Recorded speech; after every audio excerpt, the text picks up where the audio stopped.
One of my favorite stories was a profile on a still photographer named Steve Bly, who's just fantastic, world-renowned. That was one of the first stories that Jennifer and I worked on together. And we have a picture of us standing in the middle of a marsh in our wetsuits trying to stay warm in this swamp water. But it's my favorite picture because that brings back the memory of that day, and to be able to follow around Steve and tell his story. A couple of weeks ago, we sat down with two former KTVB employees to talk about the origins of Exploring Idaho that you just heard from there. We've been digging into some of these stories, digging into the archives to celebrate KTVB's 70th anniversary, which is coming up in July. We asked Jennifer Eisenhart, Bill Crum, what a few of their favorite episodes were over those 6-year run, as you just heard. They told us about the outdoor photographer Steve Bly. He made the list, and I think you'll probably understand why after you see the whole story. This is really the best time to be here. It's like you're almost in heaven. I mean, the color here, and the sounds and the birds and so on, it's just wonderful.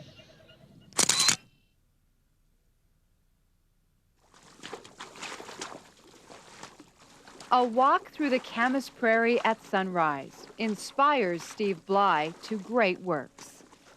Oh, there's a real pretty Camas right here. Whew, gorgeous.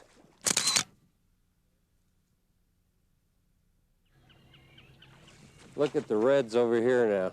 Look how just vibrant red that is.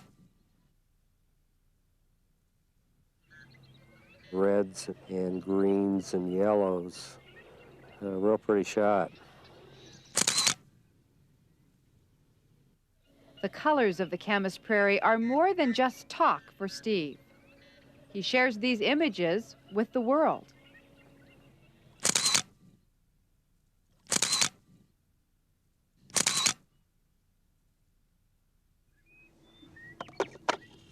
This is really pretty right in here. As a professional outdoor photographer, Steve captures the beauty of Idaho. His only boss is Mother Nature. This is really some pretty light if the wind would stop.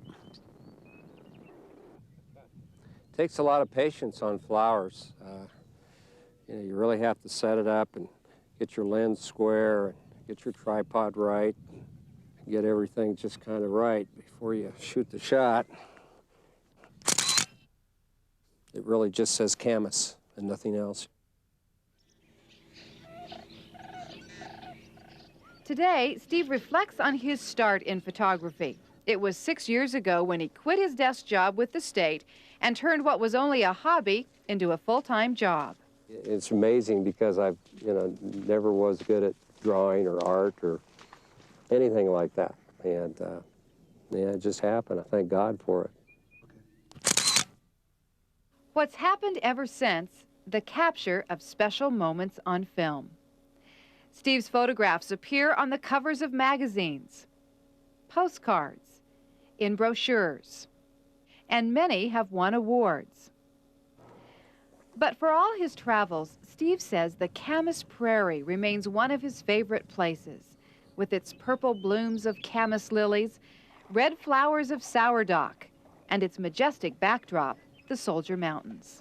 One of the reasons that I enjoy photography so much is that it's afforded me to see the world a lot more and to photograph the world. But the one thing that is very special, that Idaho is still the most beautiful place that I've photographed. Steve's work takes patience. I think you'll find that photographers who have a passion for their work will go to about any length to get the right shot or the shot they feel is really right, as long as it doesn't interfere with the environment or intrude on the wildlife. You might have to wait the whole day for the right picture, but it's worth it. Neat shot. It's not always the obvious that makes its way into Steve's viewfinder. You'd be surprised when you turn your back sometimes.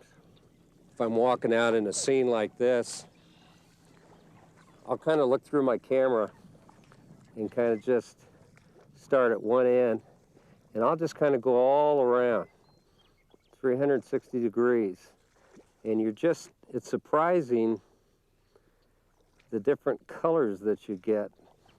And out on the Camas Prairie, you never know what you'll get. Steve Bly says that's the best part. There's just so many things. There's just reward after reward.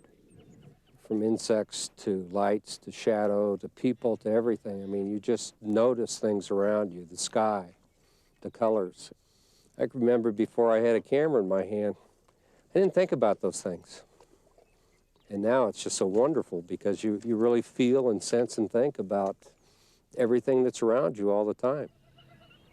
Smell the flowers, as they say, smell the flowers. Steve's still out there taking pictures, probably not as prolific as he was back then, but he and his wife Pam live on the banks of the Boise River, and you heard how popular he is.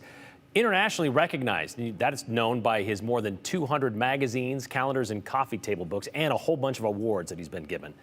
Needless to say, it's worth quitting his desk job all those years ago. As for the Camas Prairie, yep, it is blooming. You can go and visit that right now. Find a historical marker off of Highway 95, 6 miles south of Grangeville, and you might even get to see the Camas lilies in bloom.